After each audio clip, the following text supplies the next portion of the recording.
Hello friends, welcome to my channel Aaru geomatics. मैंने last lecture में बता दिया था कि हम जीआईएस की थर्ड यूनिट में क्या क्या चीज़ें कवर करेंगे। फिर से एक बार बताना है तो हम इसमें डेटा एंड इन्फॉर्मेशन देखेंगे और जो हमारे पास इंपॉर्टेंट टॉपिक्स है वो टाइप्स ऑफ डेटाबेस है। उसके बाद हमारे पास डीबीएमएस के जो मॉडल्स हैं उनको देखेंगे ध्यान से। और उसके बाद हमारे पास मैप ओवरले और जो मॉडल लिंक नेटवर्क्स है, जितने भी टॉपिक्स थे हमारे पास, बफरिंग वगैरह, वो सारा मैं इस थर्ड यूनिट्स में कवर कर लूँगा। तो जीआईएस की थर्ड यूनिट आज हम स्टार्ट करने वाले हैं, तो स्टार्ट करते हैं। सबसे पहले देखते हैं data and information. Let us discuss the basic concept of data and information. Generally we use the terms data and information interchangeably, but these two terms actually convey very distinct concepts. Data is defined, data और information में क्या अंतर है वो देख लेते हैं। Data is defined as a body of facts or figures which have been gathered systematically for one or more specific purposes। तो हमारे पास जो भी फिगर्स या फिर फैक्ट्स होते हैं उसके सिस्टमेटिकली कलेक्ट करना किसी पर्टिकुलर थीम के लिए, पर्पज़ के लिए, उसको हम डेटा कहते हैं। ऐसा नहीं है कि हमारे पास जो भी इन्फॉर्मेशन होती है उसको डेटा कहते हैं। जनरली किसी पर्टिकुलर पर्पज़ के लिए, स्पेसिफिक पर्पज़ के लिए हम जो इन्फॉर्मेशन गैदर करते हैं उसको हम डेटा कहते हैं और फिर उसको बाद में प्रोसेस करके आउटपुट या रिजल्ट निकालते हैं। Data is a plural and in a broad sense it can include things such as pictures. इसके डेटा के अंदर क्या क्या पिक्चर्स हो सकती हैं, जो बाइनरी इमेजेस कह लो, और फिर programs and rules. Informally data are the things we want to store in database. जो हम पढ़ रहे हैं वो इन्फॉर्मेशन नहीं, हम डेटा के बारे में पढ़ रहे हैं। जीआईएस के अंदर क्या डेटाबेस होता है जो डेटा को मैनेज करता है। It can exist in the following forms. क्या क्या हो सकता है data? Name, age, address data, date, ownership, ये सब किसके अंदर आती है? लिंग्विस्टिक एक्सप्रेशंस के अंदर। और ट्रैफिक साइंस वगैरह जो आते हैं वो सिंबॉलिक के अंदर आते हैं। फिर मैथमेटिकल में हमारे पास हो सकता है E=mc² या फिर कोई भी इक्वेशन होती है वो मैथमेटिकल एक्सप्रेशंस के अंदर। उसके बाद सिग्नल्स, जो EM वेव्स होती हैं या फिर रेडियो वेव्स वगैरह, सब इसी के अंदर आती हैं, तो वो सब सिग्नल्स कहलाता है। इन्फॉर्मेशन क्या होता है? Information is defined as the data which have been processed into a form that is meaningful to a recipient and is of perceived value in current और प्रोस्पेक्टिव डिसीजन मेकिंग। तो information हमारे पास जो मिली वो किसी मीन्स हमारे पास कोई भी इन्फॉर्मेशन है तो उसको प्रोसेस किया जाता है और उसको इस फॉर्म में बनाया जाता है कि जो सामने वाले को चाहिए, मीन्स जो रिसिपिएंट है जो उसको बाद में यूज करेगा उसके लिए मीनिंगफुल हो। और हमारे पास जो भी उसका डिसीजन मेकिंग है, मीन्स हमारे पास जब उसके पास इन्फॉर्मेशन आ जाती है रिसीवर के पास, तो उसको वो कैसे यूज करके डिसीजन लेता है। तो मीन्स डेटा हमारे पास है कि मीन्स जो भी हमारे पास गैदर करना और उसको सिस्टमेटिक वे में उसका यूज करना।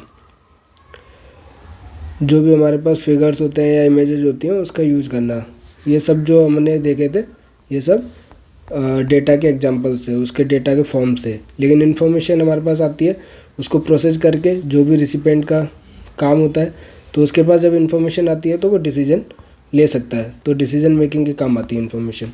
हमें जो ध्यान रखना है वो डेटा के बारे में याद रखना है, क्योंकि हमारा जो यूज होगा वो डेटा का होगा।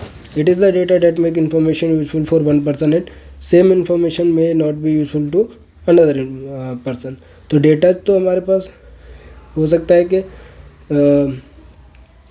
या फिर इन्फॉर्मेशन जो किसी एक पर्टिकुलर पर्सन के लिए यूज़फुल हो और सेम इन्फॉर्मेशन जो है दूसरे पर्सन के लिए यूज़फुल नहीं हो, क्योंकि वो एक स्पेसिफिक पर्पज़, जो भी हमारे पास इन्फॉर्मेशन आती है उससे वो डिसीजन ले सकता है। Information is only useful to its recipients when it is, means हमारे पास डेटा तो वो तो वेरी नहीं करेगा। एक बार जो डेटा ले लिया, पिक्चर ले ली किसी की, वो चेंज नहीं होगी और स्पेसिफिक पर्पज़ के लिए ली गई है तो उसका यूज हो सकता है। लेकिन इन्फॉर्मेशन ज़रूरी नहीं है कि सभी के लिए यूज़फुल हो।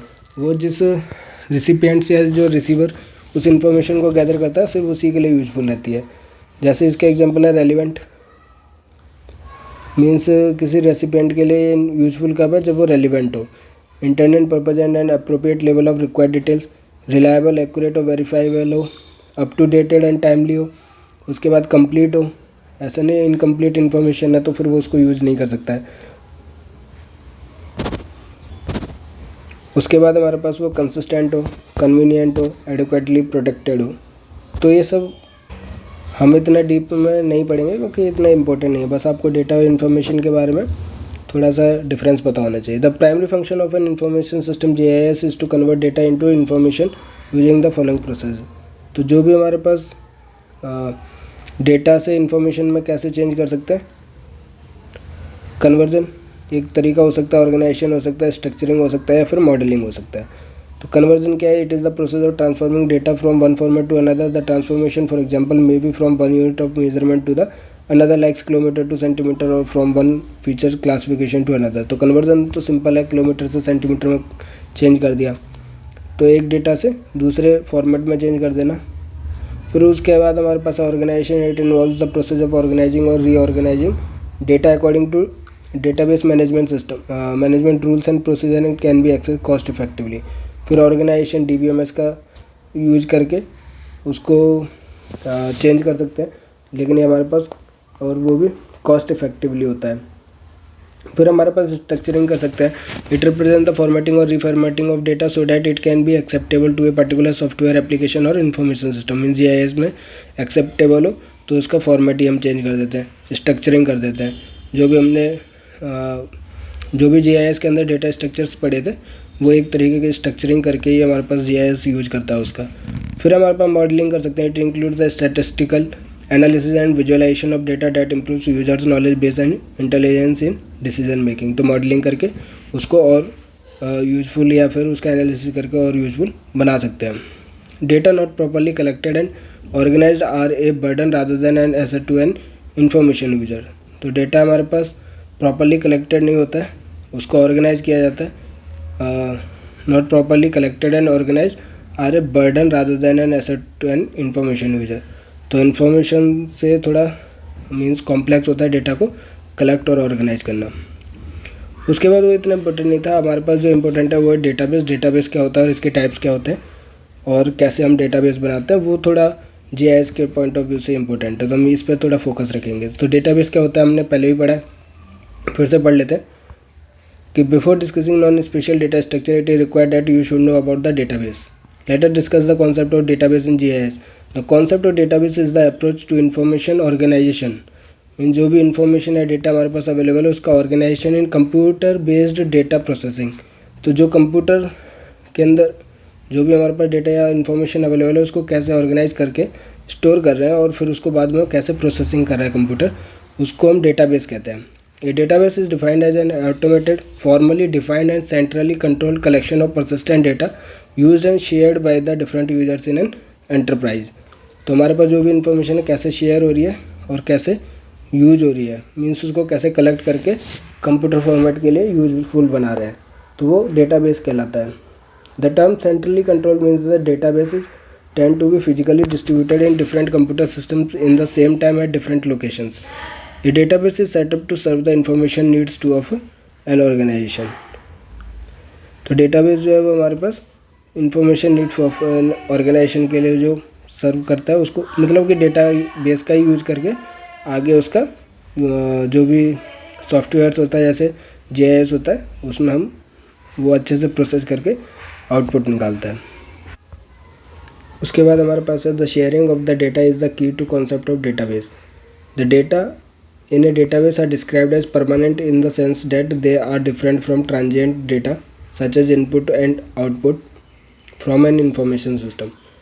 The data usually remains in the database for a considerable length of time. Means जो भी हम डेटाबेस होता है उसके अंदर जो डेटा होता है वो किसी पर्टिकुलर टाइम पीरियड के लिए होता है। इन परमानेंट किस सेंस में हमारे पास वो जो ट्रांजिएंट डेटा होता है उसके डिफरेंट होता है, मीन्स इनपुट और आउटपुट जो डेटा होता है उससे डिफरेंट होता है, तो उसको हम परमानेंट एक उस सेंस में कह सकते हैं। लेकिन जनरली जो डेटा बेस के अंदर जो डेटा होता है वो किसी पर्टिकुलर टाइम पीरियड के लिए होता है। Although the actual content of the data can change very frequently. और जो एक्चुअल कंटेंट है हमारे पास डेटा का उसको भी हम फ्रिक्वेंटली चेंज कर सकते हैं। The use of database does not mean the demise of data files. Data in a database are still organised and stored as data files. तो जो भी हमारे पास डेटाबेस के अंदर डेटा फाइल्स होती हैं वो इसका मतलब ये नहीं है कि उसको हम डिलीट कर देते हैं। बात यह है कि वो जो डेटा होता है उसको एक ऑर्गेनाइज मतलब कि एक वेल ऑर्गेनाइज फॉर्मेट में स्टोर करके रखते हैं। मीन्स उसको हम हटाते नहीं हैं, बस उसको एक तरीके वे में प्रॉपर वे में ऑर्गेनाइज कर देते हैं। The use of database represents the change in the perception of data, mode of data processing and purpose of using data rather than physical storage of the data. तो हम अगर database का use करते हैं store करने में तो वो एक तो वेल ऑर्गेनाइज स्ट्रक्चर में सेव करता है, फिर उसके बाद क्या हमारे पास जो उसको देखने का तरीका होता है या फिर जो परसेप्शन होता है डेटा का वो चेंज हो जाता है। उसके साथ साथ हमारे पास डेटा प्रोसेसिंग का मोड भी बेटर हो जाता है, चेंज हो जाता है, और जो पर्पज़ होता है डेटा को वो भी यूजफुल हो जाता है और चेंज हो जाता है। तो हमारे पास डेटाबेस का यूज़ करना ईजीली प्रोसेस हो जाए और हमारे पास जो भी रिट्रीव करना है डेटा को, कोई भी इंफॉर्मेशन रिट्रीव करनी है वो भी सिंपल वे में हो जाती है। तो डेटाबेस का बहुत यूजफुल है जीआईएस के प्रोसेसिंग के लिए। Everyday human activity produce data and most of this data are managed in databases. Conventionally databases store only non-spatial entity, but in GIS these are non-spatial data can be converted as spatial data। तो generally देखा जाता है कि जो databases होते हैं वो non spatial data को स्टोर करते हैं। जैसे हम डे टू डे में भी बहुत सारे काम करते हैं, अगर उन सारे कामों को एक सिस्टमेटिक वे में लिख दिया जाए तो वो है तो हमारे पास नॉन स्पेशल डेटा, जो भी हमारे पास डेली रूटीन है, तो वो डेटाबेस के अंदर एक तरीके से प्रॉपर वे में हमने लिख दिया तो वो डेटाबेस के अंदर मैनेजमेंट हो गया। लेकिन अगर जीआईएस के अंदर नॉन स्पेशल एंटिटीज़ होती हैं लेकिन उसको हम कन्वर्ट कर लेते हैं स्पेशल डेटा के अंदर, तो हमारे पास जीआईएस के अंदर डेटाबेसेस क्या स्पेशल और नॉन स्पेशल डेटा को कलेक्ट कर सकते हैं। अब हमारे पास है सबसे पहले क्रिएटिंग ऑफ डेटाबेस। तो क्रिएटिंग अ डेटाबेस कैसे बनाते हैं। The design and implementation of a database is guided by the relationships between data that to be stored in the database. तो जो भी डेटा अवेलेबल होता है उसके बीच में जो रिलेशनशिप अवेलेबल है हमारे पास जो प्रेजेंट है कि जो भी डेटा है उसके अंदर क्या रिलेशन है वो हमें पता होना चाहिए। उस बेसिस पे हमारे पास डेटाबेस का जो है डिज़ाइन और इम्प्लीमेंट करते हैं और स्टोर करते हैं डेटाबेस के अंदर। तो डेटा के बीच का जो रिलेशन होता है उसके ऊपर फोकस होता है हमारा। Database design process involves in identification and expression of these relationships and implementation of the database bye setting up of a new structure for these relationships between the chosen database software. तो हमारे पास जो database होता है सबसे पहले जो data का रिलेशन होता है उसके ऊपर आइडेंटिफाई करता है उसको और उसके ऊपर फोकस रहता है उसका। तो जब वो चीज़ पता चल जाती है फिर उसके बाद हम इम्प्लीमेंट करते हैं डेटाबेस बनाने में, और उसी बेस पे कि क्या रिलेशन है उसके बेस पे हमारे पास एक नया स्ट्रक्चर बनता है डेटा का, और फिर उसको हम डेटाबेस जो भी सॉफ्टवेयर होता है उस रिलेशन के बेस पे चूज करते हैं। मीन्स हमारे पास कौन सा डेटाबेस सॉफ्टवेयर यूज करना है उस बेसिस पे हमारे पास जो भी रिलेशन होता है उसके बेसिस पे उस सॉफ्टवेयर को चूज़ करके डेटाबेस बनाते हैं। अपने डेटा को मीन्स ऑर्गेनाइज फॉर्म में सेव करना या फिर स्टोर करना वो डेटाबेस कहलाता है। लेकिन उसके लिए क्या हमारे पास रिलेशन पता होना चाहिए कि जो भी डेटा अवेलेबल है उसके बीच आपस में क्या क्या रिलेशन हमें पता है। Following steps are involve in the creation of database. Step 1 में क्या है स्टेप्स देख लेते हैं। सबसे पहले है कि this steps involve data investigation. सबसे पहले मैंने बताया कि डेटा का इन्वेस्टिगेशन करना है हमें। It is the fact-finding stage of the database creation. Here the task is to consider the type, quantity and qualities of data. तो इस डेटा के बारे में जानना है सबसे पहला स्टेप कि उसका टाइप क्या है, क्वांटिटी कितनी है, क्वालिटी क्या है हमारे पास। To be included in the database, जो भी हम क्योंकि जो डेटा है उसका इंफॉर्मेशन तो उतनी ही रखेंगे जो भी अवेलेबल है, ना कुछ कम करेंगे ना ज़्यादा करेंगे, क्योंकि उसमें डिलीट नहीं होता है। मैंने बताया था डिमाइज नहीं होता है डेटा का, उसका क्या है एक प्रॉपर वे में स्टोर होता है, बस ऑर्गेनाइज कर देते हैं उसको। तो हमारे पास ये सारी चीज़ें जानना है कि कुछ रह ना जाए। तो टाइप कौन सा है डेटा का, क्वांटिटी कितनी है और क्वालिटी क्या है हमारे पास डेटा की। The nature of entities and attributed is decided. फिर उसके बेस पे हमारे पास एंटिटीज और एट्रीब्यूट्स को डिसाइड किया जाता है। फिर सेकंड स्टेप में क्या देखा गया, जो सेकंड स्टेप में करते हैं it comprises of data modelling. तो सबसे पहले डेटा इन्वेस्टिगेशन, उसके बाद हमारे पास data modelling. It is the process of forming a conceptual model of the data by examining the relationship between entities and the characteristics of the entities and the attributes. This stage, like data investigation stage, can be carried out independently of the software to be used. तो जैसे data investigation के लिए software नहीं चाहिए, वैसे हमारे पास ऐसा नहीं है कि डेटा मॉडलिंग के लिए भी सॉफ्टवेयर चाहिए। इसको भी हम बिना सॉफ्टवेयर के एग्जीक्यूट कर सकते हैं। तो डेटा मॉडलिंग के अंदर क्या है हमारे पास, मॉडलिंग करना कि जो भी डेटा अवेलेबल है उसके बीच का जो रिलेशनशिप हमें मिला है कि उसका जो कॉन्सेप्चुअल मॉडल बना देना। मीन्स हमारे पास डेटा अवेलेबल है और उसके करेक्टरिस्टिक्स हमने डेटा इन्वेस्टिगेशन में देख लिए थे, तो रिलेशनशिप मिलेगा, उस रिलेशनशिप के बेस में उसको डेटा का मॉडल बना देना। तो डेटा मॉडलिंग करते हैं उसके बेस पे। उसके लिए हमारे पास कोई सॉफ्टवेयर की ज़रूरत नहीं पड़ती है। जैसे फर्स्ट स्टेप के लिए सॉफ्टवेयर की ज़रूरत नहीं है, वैसे हमारे पास डेटा मॉडलिंग के लिए ज़रूरत नहीं है। लेकिन स्टेप 3 के बेस में क्या हमारे पास डेटाबेस को डिज़ाइन करना पड़ेगा। तो स्टेप 3 जो है, it consist of the database design. तो आप चाहो तो ये पॉइंट्स याद कर सकते हो कि सबसे पहले डेटा इन्वेस्टिगेशन है, दूसरा डेटा मॉडलिंग है और तीसरा हमारे पास स्टेप जो है डेटाबेस डिज़ाइन है। Database design is the process of creating a particular practical design for database. The design will depend on the database software being used and it's data model. तो जैसे data modelling के लिए software की ज़रूरत नहीं थी, लेकिन हमारे पास डेटाबेस को डिज़ाइन करना है, तो हम कौन सा डेटाबेस सॉफ्टवेयर यूज कर रहे हैं उसके ऊपर डिपेंड करेगा, क्योंकि हमें इसके अंदर क्या है, डेटाबेस को डिज़ाइन करते हैं। Means process of creating a practical design for database, जो कि डिपेंड करता है कि डेटाबेस सॉफ्टवेयर कौन सा यूज़ कर रहे हैं, उसके डेटा मॉडल पर डिपेंड करता है। This is the process of translating the logical design for the database produce during large data modelling stage. तो जो भी सेकंड स्टेप था, उस टाइम पे हमारे पास जो भी डेटा मॉडलिंग या मॉडल बनाया था हमने, उसका लॉजिकल डिज़ाइन रखते हैं। मीन्स चेंज नहीं होना चाहिए, लॉजिकल मीन्स कोई डेटा मिस नहीं होना चाहिए। तो जो भी लॉजिकल होता है डेटा का, वो चेंज नहीं होना चाहिए। उस बेस पे हमारे पास प्रोसेसिंग चालू करते हैं और हमारे पास into a design for chosen DBMS field names types and structure are decided. तो DBMS जो होता है, जो सॉफ्टवेयर होता है, कौन सा सॉफ्टवेयर यूज़ कर रहे हैं, उसके अंदर फील्ड नेम्स, टाइप्स और स्ट्रक्चर को डिसाइड करते हैं कि क्या क्या होना चाहिए। तो जो भी हमने सेकंड उसमें मॉडल बनाया था डेटाबेस का, यहाँ पे क्या सॉफ्टवेयर का यूज़ करके एक पार्टिकुलर डिज़ाइन कर रहे हैं डेटाबेस को। लेकिन उसके लिए हमारे पास इस स्टेप्स के अंदर जो हमारे पास फर्स्ट स्टेप था, सेकंड स्टेप था, दोनों का यूज़ करने के बाद जो डेटा अवेलेबल हुआ, उसके बेसिस पे हमारे पास थर्ड स्टेप को एग्जीक्यूट करते हैं। क्योंकि इसके अंदर जो भी इंफॉर्मेशन देनी होती है, जैसे हमें फील्ड नेम कौन सा चाहिए, क्या टाइप होगा उसका, क्या स्ट्रक्चर होगा डेटा का, तो वो सारा हमारे पास डेटा मॉडलिंग जो सेकंड स्टेप था, उसमें जो इन्फॉर्मेशन गैदर की थी, उसके बेसिस पे होता है। In practice design will be a compromise to fit the database design model with chosen DBMS।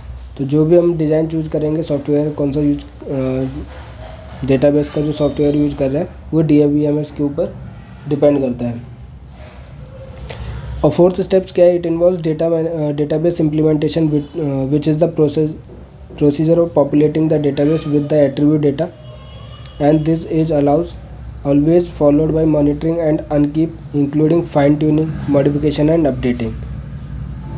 ये स्टेप 4 है। स्टेप 4 में क्या है, जो भी डेटाबेस हमने चूज़ किया DBMS के बेस पर, जो फोर्थ स्टेप्स होता है वो है डेटाबेस इम्प्लीमेंटेशन। तो जो भी हमारे पास डेटाबेस थर्ड स्टेप में हमने डिज़ाइन किया, उसको फिर हमारे पास एट्रीब्यूट डेटा जो अवेलेबल है उसके साथ लिंक करते हैं।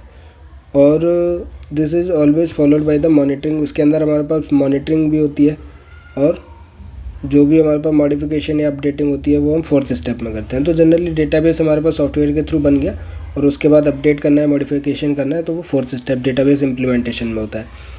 और जो भी डेटाबेस होता है उसको एट्रीब्यूट डेटा के साथ पॉपुलेट करते हैं।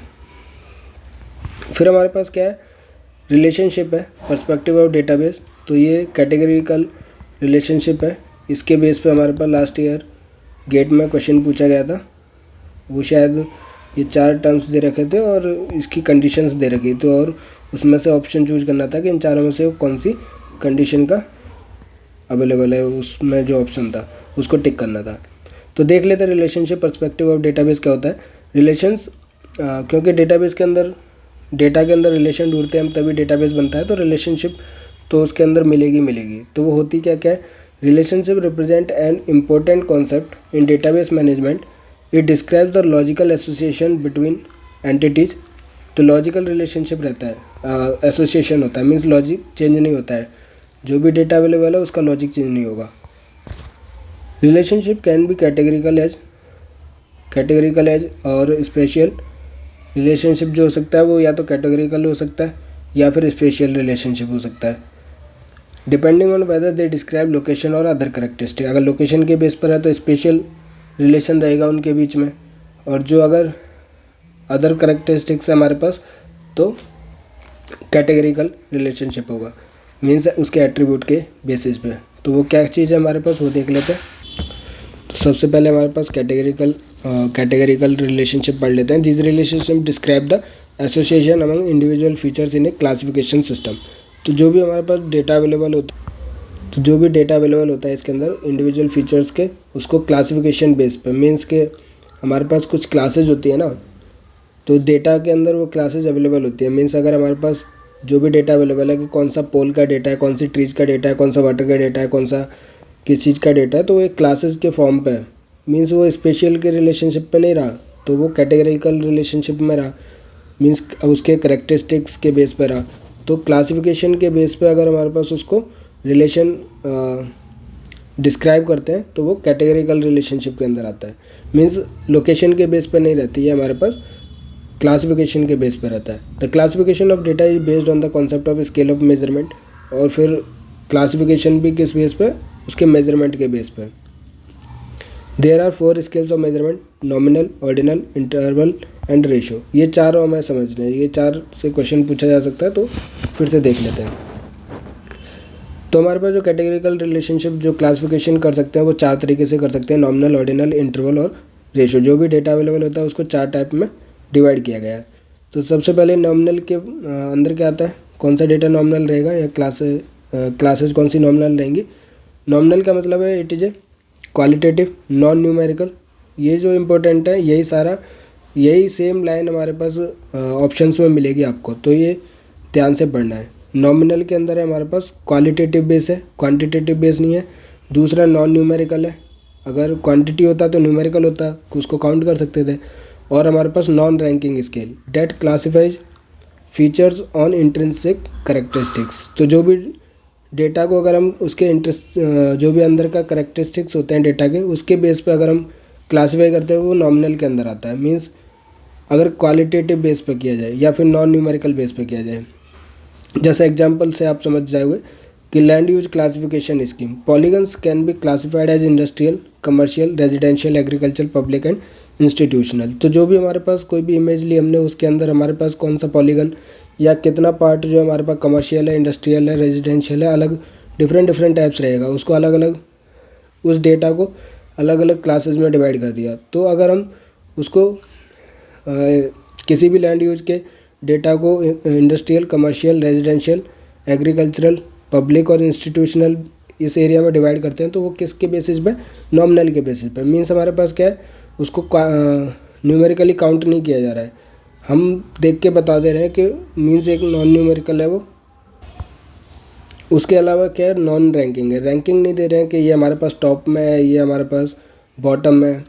वो क्या है, बस हम उसको डिस्ट्रीब्यूट कर दे रहे हैं, उसको आइडेंटिफाई कर दे रहे हैं और डिफ्रेंशिएट कर दे रहे हैं। और क्वालिटेटिव बेस है, क्वांटिटेटिव बेस नहीं है। तो ये हमारे पास 3 आपको टर्म्स याद रखनी है, क्वालिटेटिव, नॉन न्यूमेरिकल और नॉन रैंकिंग। अगर इन 3 का वर्ड के बेस पे, क्लासेस के बेस पे क्लासिफिकेशन हो रहा है डेटा का, तो वो नॉमिनल के अंदर आएगा। तो अगर आपको एग्जाम्पल के लिए याद रखना है तो ये याद रख सकते हो, जिससे कि आपको पूरा समझ में आ जाएगा। दूसरा हमारे पास है ऑर्डिनल। ऑर्डिनल क्या है, हमारे पास नॉमिनल स्केल विद रैंकिंग्स, इसके अंदर रैंकिंग देते हैं। तो यही टर्म्स आपको याद रखनी है जो एग्जाम्स में पूछी जाती हैं। Ordinal is a nominal scale with ranking which differentiates features according to a particular order. For example, in a land use classification scheme, residential land can be denoted as low density, medium density and high density। तो आप देख सकते हो, अगर same example से तो और easy हो गया आपको समझना कि अगर हम लैंड यूज का जो इमेज थी उसके अंदर हम सिंपली डिस्ट्रीब्यूट कर रहे थे कि कौन सा एरिया जो है इंडस्ट्रियल है, कौन सा कमर्शियल है, कौन सा रेजिडेंशियल है, एग्रीकल्चरल, पब्लिक और इंस्टीट्यूशनल कौन सा एरिया, अगर उसको हम डिस्ट्रीब्यूट कर रहे हैं, डिवाइड कर रहे हैं, तो वो नॉमिनल बेसिस था। लेकिन अगर इंडस्ट्रियल या फिर जो भी रेजिडेंशियल एरिया था उसको भी हम 3 पार्ट में डिवाइड कर दें और उसको बोलते हैं कि ये सबसे ज़्यादा डेंसिटी वाला था, ये हमारे पास उससे कम डेंसिटी वाला था और ये हमारे पास सबसे कम डेंसिटी वाला था। डेंसिटी मतलब कि पॉपुलेशन डेंसिटी। तो फिर कहाँ पे ज़्यादा लोग रहते हैं, कहाँ पे कम, उसको भी डिवाइड कर दिया। तो उसका क्या, रैंकिंग कर दी हमने। तो रैंकिंग बेसिस पे अगर कोई डेटा को क्लासीफाई करते हैं तो उसको ऑर्डिनल कहते हैं। तो ये कि एग्जांपल से आप इजीली समझ सकते हो, बहुत ईजी हो गया ये सेम एग्जांपल से। फिर थर्ड आता है हमारे पास इंटरवल। नाम से पता चला इंटरवल किसका, मतलब कि किसी भी चीज़ को कि रैंकिंग बेस्ड तो होता है, ordinal scale with ranking based and on numerical values. तो मतलब कि data recorded with reference to an arbitrary datum. तो जो इंटरवल है इंटरवल जैसे हम बताते हैं ना कि हमारे पास कि -2 से 5 के बीच का जो भी डेटा होगा वो इस कैटेगरी के अंदर आएगा, 5 से 10 के बीच में इतना, या फिर -5 से -2, 10 to 15। तो जो ये इंटरवल बना दिया हमने कि इस वाले डेटा का इस कैटेगरी के अंदर आएगा, तो 1 2 3 1 2 3 4 कैटेगरी बना दी। आपको ऐसे समझ नहीं आ रहा तो आप एग्जांपल देख लीजिए। For example, temperature readings in degree centigrade are measured with reference to an arbitrary zero, that is 0 degree temperature does not mean no temperature. तो इंटरवल और रेशियो के बीच में एक माइन्यूट सा डिफरेंस है, वो देख लेते हैं। इसके अंदर जो है ऑर्डिनल स्केल है, मीन्स हमारे पास क्या है, रैंकिंग कर रखी है। तो इसमें भी रैंकिंग है और ऑर्डिनल में भी रैंकिंग है, लेकिन ऑर्डिनल में जो रैंकिंग है वो हमारे पास लो, मीडियम और हाई के बेसिस पे है। और इंटरवल के अंदर क्या है, हमारे पास इंटरवल के बेसिस पे, मीन्स न्यूमेरिकल वैल्यूज आ जाएंगी इसके अंदर। तो ये मैं आपको इंपॉर्टेंट पॉइंट बता रहा हूँ कि डिफरेंस क्या है इन चारों के बीच में। एक बार आप डिफरेंस समझ लोगे तो याद करना ईजी रहेगा। वैसे आपको याद करना है तो इनके नेम के बेसिस पे याद करना, कि इंटरवल नाम से पता चल रहा है इंटरवल के अंदर न्यूमेरिकल वैल्यूज आएगी तो और रैंकिंग आएगी। तो इंटरवल क्या है हमारे पास, ordinal scale with ranking based on numerical values data recorded with reference to an arbitrary datum. तो एक ये पॉइंट भी याद रखना है कि आर्बिट्ररी डेटम मीन्स कोई फिक्स डेटम नहीं है, हमने अपने हिसाब से बना रखा है कि 0 डिग्री सेल्सियस से ऊपर का टेम्परेचर जिस प्लेस का होगा वो एक कैटेगरी के अंदर आएगा, 0 से 15, 15 से 20 डिग्री सेल्सियस, 15 से 13, 30 से 45। तो वो हमने एक इंटरवल बना दिया और उसको कैटेगराइज कर दिया। तो न्यूमेरिकल बेसिस पे जो किया वो इंटरवल के अंदर आ गया। उसके बाद हमारे पास 0 डिग्री हमने लिया है, जो वो हमारे पास कोई फिक्स नहीं है कि 0 डिग्री टेम्परेचर का मतलब है कि कोई टेम्परेचर ही नहीं है वहाँ पे जो है 0 डिग्री टेम्परेचर का मतलब है कि उस प्लेस का जो टेम्परेचर है वो 0 डिग्री है, कोई वैल्यू है वहाँ पर। तो कोई फिक्स डेटम नहीं है, आर्बिट्ररी डेटम है। उसके अलावा अगर रेशियो को पढ़ा जाए तो रेशियो और इंटरवल में थोड़ा सा डिफरेंस है। रेशियो क्या है, एन इंटरवल स्केल है। ये हमारे पास इंटरवल जो है ऊपर वाला ऑर्डिनल स्केल है, और रेशियो जो है इंटरवल स्केल है with ranking based on numerical values data measured with reference to an absolute datum. तो इसमें जो इंटरवल बनाते हैं वो हम एब्सोल्यूट डेटम के बेस पे बनाते हैं। तो वही मैं बस समझा रहा था आपसे कि आर्बिट्ररी डेटम और एब्सोल्यूट डेटम के बेस पे जो बनता है वो इंटरवल और रेशियो का डिफरेंस है हमारे पास। रेशियो जो है हमारे पास वो एब्सोल्यूट डेटम है। For example, rainfall data are recorded in mm with reference to an absolute 0, that is 0 mm rainfall means no rainfall. जैसे कि टेम्परेचर के केस में अगर 0 वैल्यू थी तो इसका मतलब ये नहीं है कि वहाँ पर कोई टेम्परेचर नहीं था, वहाँ पर टेम्परेचर था, लेकिन उसका जो रीडिंग था, मेजरमेंट था, वो 0 डिग्री था। और यहाँ पे क्या हमारे पास अगर रेनफॉल को देखा जाए एग्जांपल में, तो जिस रेनफॉल के डेटा का वैल्यू 0 mm रहेगा, इसका मतलब कि वहाँ पर रेनफॉल नहीं है। तो भाई एक छोटा सा बस एक डिफरेंस है हमारे पास इंटरवल, रेशियो और इन डेटा जो क्लासिफिकेशन होता है। तो हमारे पास जो कैटेगरिकल रिलेशनशिप था, इसी के बेस पे हमारे पास गेट एग्जाम में क्वेश्चन पूछा गया था। तो नॉमिनल आपको समझ आ गया, क्वालिटेटिव, नॉन न्यूमेरिकल और नॉन रैंकिंग के बेस पर है। ऑर्डिनल हमारे पास क्या है, हमारे पास नॉमिनल स्केल है विद रैंकिंग। ऊपर वाला देख लीजिए, एक बार आपको नॉमिनल पता चल गया। उसके अलावा फिर हमारे पास ऑर्डिनल है जो नॉमिनल स्केल है with ranking and differentiate according to a particular order. उसके बाद हमारे पास क्या है, इंटरवल है। तो जो रैंकिंग की गई है वो हमारे पास न्यूमेरिकल वैल्यूज़ के बेस पे और आर्बिट्ररी डेटम से की जाती है। उसके बाद हमारे पास क्या है, रेशियो हमारे पास न्यूमेरिकल वैल्यूज़ के बेस पे रैंकिंग की जाती है और reference to an absolute datum. तो ये आपको याद रखना है और इम्पोर्टेंट है, आपको समझना है। उसके बाद categorical relationships based on rankings are hierarchical और taxonomic in nature, which means that data are classified into progressively different levels of detail. Data in the top level are represented by limited broad basic categories. ये सब important नहीं है, बस आपको ये चारों बहुत अच्छे से समझने हैं। और अगर कोई डाउट है तो आप प्लीज़ कमेंट में लिख सकते हो, मैं आपका डाउट क्लियर कर दूंगा। उसके बाद हमारे पास दूसरा जो है वो है स्पेशल रिलेशनशिप। तो कैटेगरिकल रिलेशनशिप पढ़ लिया। उसके बाद हम देखते हैं स्पेशल रिलेशनशिप। स्पेशल रिलेशनशिप तो आप नाम से भी बता सकते हो, मैंने जहाँ पर भी बोला है कि स्पेशल जहाँ पे आ जाए वो हमारे पास क्या है, लोकेशन के बेसिस पर है। तो spatial relationship, these relationship describe the association among different features in space. Spatial relationships are visually displayed when data are presented in graphical form. तो जनरली रिलेशनशिप के ग्राफिकल फॉर्म में अगर डेटा है तो स्पेशल रिलेशनशिप यूजली शो हो जाता है। There are numerous types of spatial relationship possible among features. तो जो भी हमारे पास डेटा है या फिर फीचर्स का जो डेटा है उसके बीच में रिलेशनशिप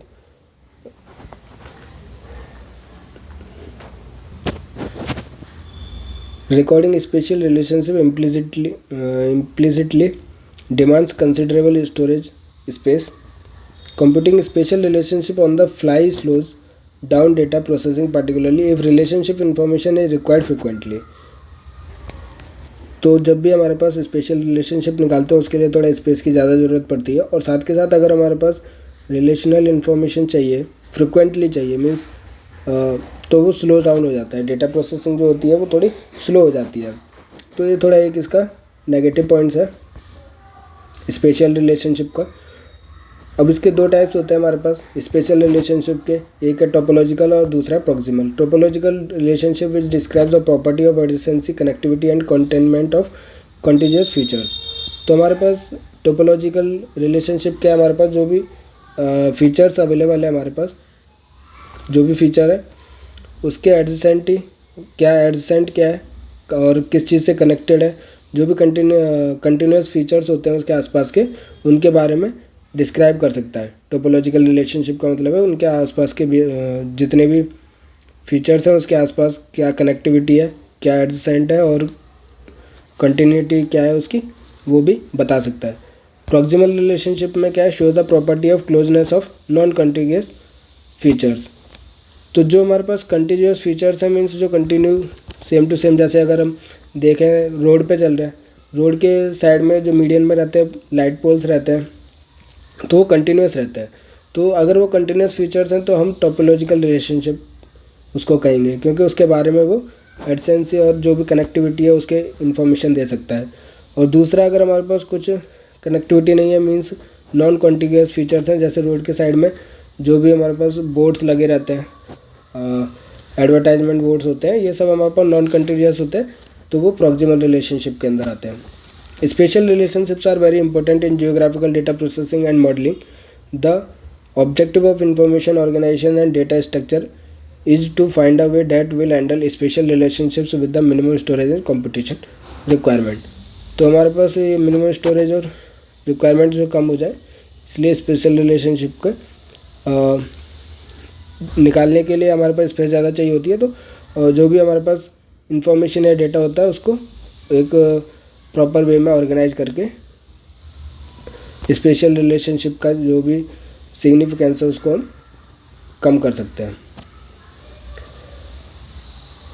तो जो ऑब्जेक्टिव है, the objective of information organisation, जो भी इंफॉर्मेशन या डेटा उसको ऑर्गेनाइज करने का जो ऑब्जेक्टिव है मेन, वो है कि easily handle special relationship with A minimum storage and computation requirements. तो आपको इस लाइन से सीधा सिंपल समझ में आ रहा है कि जो भी हमारे पास डेटा है उसको प्रॉपर वे में ऑर्गेनाइज होना चाहिए, जो कि हमारे पास डेटाबेस ऑलरेडी करता है। तो डेटाबेस हमारे पास हेल्पफुल है जीआईएस के प्रोसेसिंग के लिए। उसके बाद हम पढ़ेंगे टाइप्स ऑफ डेटाबेस, जिसके अंदर स्पेशल और नॉन स्पेशल डेटा पढ़ेंगे, और उसके बाद हम इंफॉर्मेशन और नेक्स्ट पॉइंट्स पर आगे चलेंगे। तो आज के लेक्चर में इतना ही रखते हैं, नेक्स्ट लेक्चर में हम स्टार्ट करेंगे टाइप्स ऑफ डेटाबेस। तो आपको अगर मेरा लेक्चर पसंद आया तो प्लीज़ लाइक कीजिए और अपने दोस्तों के साथ शेयर कीजिए, और मेरे चैनल को ज़्यादा से ज़्यादा सब्सक्राइब कीजिए। आप मेरे साथ टेलीग्राम पर भी जुड़ सकते हैं, जिसका लिंक जो है आपको डिस्क्रिप्शन में मिल जाएगा। Thank you.